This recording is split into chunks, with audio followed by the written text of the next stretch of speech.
Hello and welcome to Moment of Truth on Labour Social. I'm Graham Hughes. In this video, I'll be talking about how the upcoming general election will actually be a referendum on the actuality of Brexit, the lived experience of belonging to a country where everything is getting demonstrably worse on a daily basis.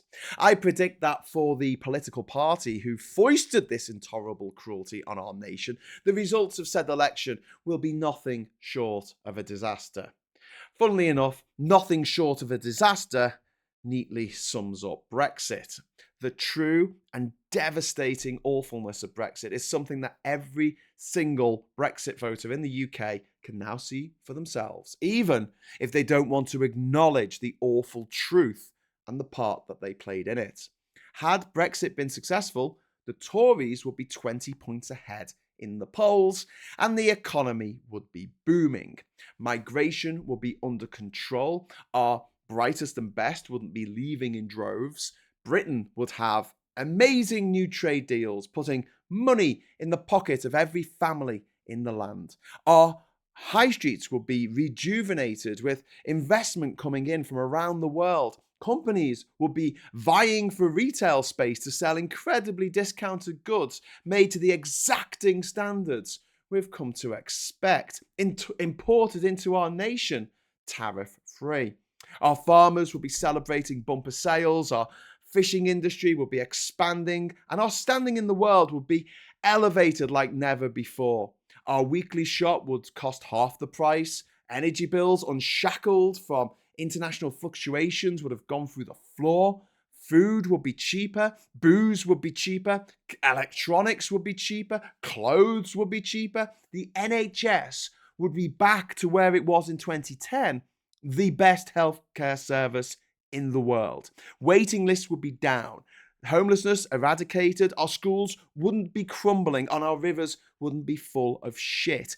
Councils wouldn't be going bankrupt, life would be good, the Brexiters would be vindicated, our bananas would be bendier than ever, our passports would play God Save the King when opened, and no British child would go to bed hungry.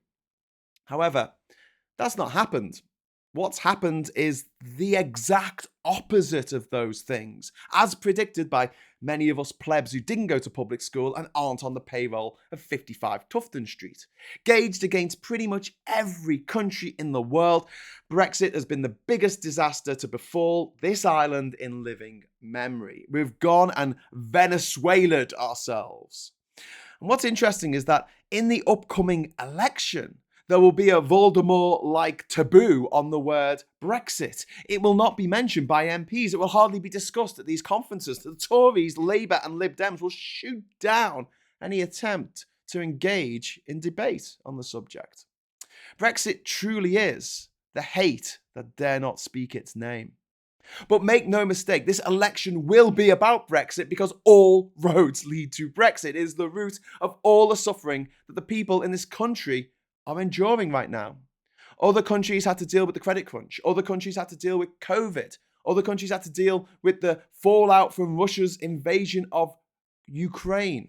But Britain is the only one who chose to impose economic sanctions on itself, the most idiotic decision ever taken by a functioning democracy in history. It's worth pointing out that Hitler was never actually elected Chancellor of Germany.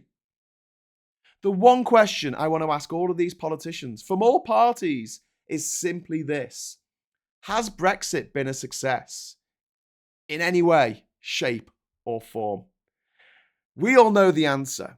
If Brexit was a success, all the Conservative Party would have to do is say, "We gave you Brexit."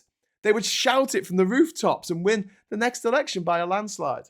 It just goes to show that the duplicity and opportunity of these scumbags, that all they're doing is moving to the next thing for them to destroy, which is our membership of the European Convention on Human Rights. Something that could arguably be an even bigger disaster for the people of the United Kingdom than the cavalcade of misery they've already imposed on our nation.